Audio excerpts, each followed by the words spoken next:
Clinton racks up $40 million for Yick-Yack.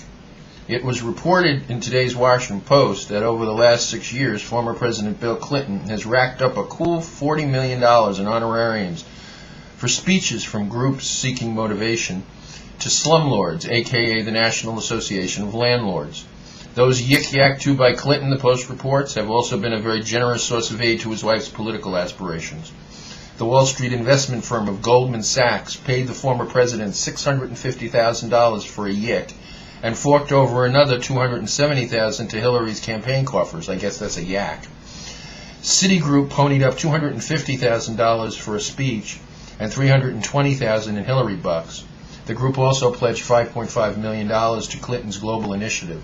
The list goes on. We know when the Clintons left the Oval that they were as poor as church mice with $12 million in legal fees hanging over their heads. But that doesn't bar us from asking the question, should a president be allowed to receive honoraria derived from knowledge as a result of his public service?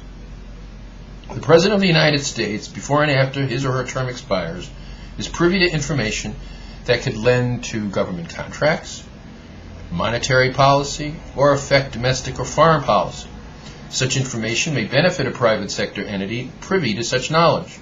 Should the former president be permitted to share this information, on the one hand? On the other, should companies benefit from what constitutes insider knowledge? We've come to a place where the ethical sticky widget hits the Clintons in the face again, folks. The questions that surround these speeches and Clinton's foundation work glares with red flags. Do these speaking fees cover up lobbying on behalf of a client? Does he lobby his wife? Does she report it? Is President Clinton lobbying on behalf of his 501c3? Does he lobby others on a federal, state, or local level?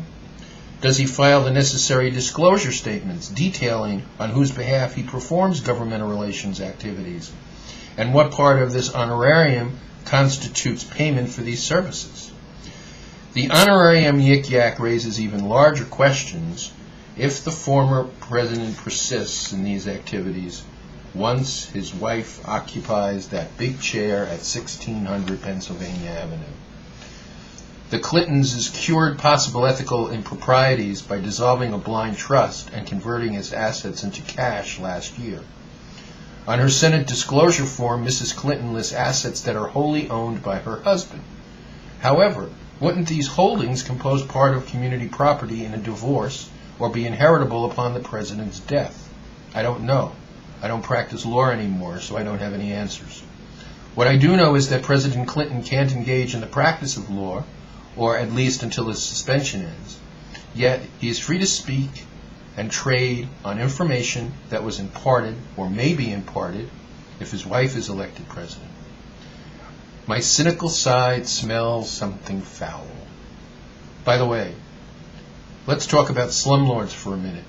It seems that Barack Obama did about 5 hours of billable work for indicted racketeer Tony Reskow, and Mrs. Clinton claimed in the Whitewater investigation that she billed 60 hours of work to McDougal over an 18-month period.